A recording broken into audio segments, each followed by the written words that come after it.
Tired of your car insurance rate going up, even with a clean driving record? You're not alone. That's why there's Jerry, your proactive insurance assistant. Jerry compares rates side by side from over 50 top insurers and helps you switch with ease.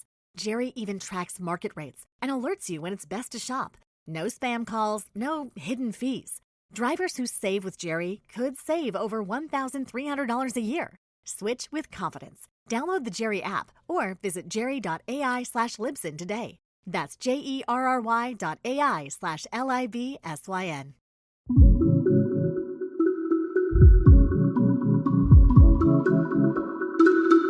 Hello everyone, and welcome back to another episode of Brains at Work, designing work for every brain.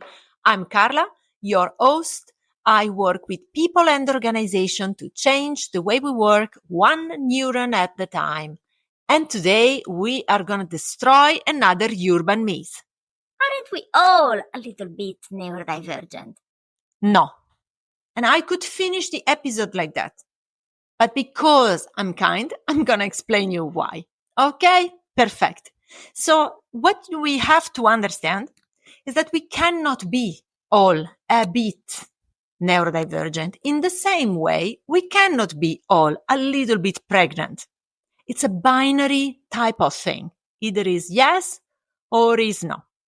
And how does this come? Well, I'm going to give you a little task. Choose 3 objects you have on your desk or around you, and now you build up a shape with these 3. Let's say you have 3 pens. You build up a triangle. And that's the neurotypical brain. Let's call it this way. Now you take the same 3 elements and you build something else out of them. For example, a letter U. Now this is a neurodivergent brain. You see what I mean? Exact same components, different shapes, which result outside of the body in different functioning, in different behaviors that we can observe. For example, there are some very huge stereotypes around autism when you see people moving in repetitive way in movies. For example, kids that are, tapping on their head. Voila, that's stimming. And that's one of the observable behavior that are the coping mechanism of an internal difficulty, the one of regulating your self-emotions. So that's one thing, one observable thing that relates to an internal diversity. That's what it means.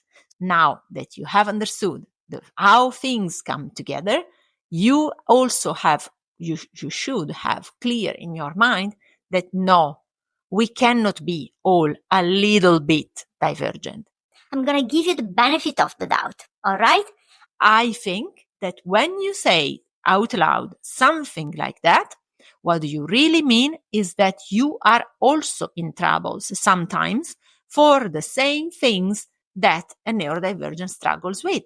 And this is very fair to say, because indeed we have built for ourselves, for our society, an environment that is really toxic in many ways. We have normalized a number of things, of triggers that are not normal at all.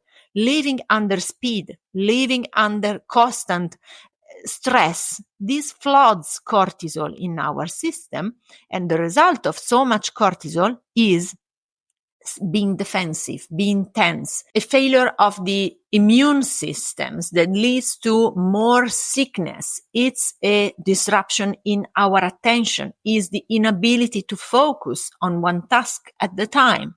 These are common struggles that we all go through, whether we are neurodiverse or not. And this is fair enough to say. But please, language is extremely important. When you say, no, we are all a little bit divergent.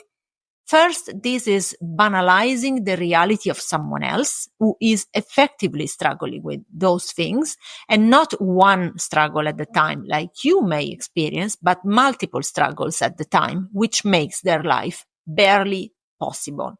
Okay? So this is very important to frame this correctly. You cannot say this because this is diminishing the life experience of someone else, and is not making you look a little bit smarter or more inclusive for that sake. Absolutely not. You are looking like someone who is non-informed. What I want to say today very clearly is that no, we cannot be all a little bit of something. Either you are or you are not. However, you can experience the same difficulties as someone who has an official diagnosis of autism, dyslexia, ADHD, anything else, and you can empathize with them on the struggles, but without making them look like banal things, because it's everything but banal. And I really hope this is clear, because it really changes the way you interact, the level of trust and credibility you establish with the people around you. It's really important, especially if you are a manager, somebody sitting in the C-suite, somebody who is in touch with a lot of people and is managing a team and has to lead by example. Give the right one. If you like today, please hit the follow button. I will see you in the next episode. Bye.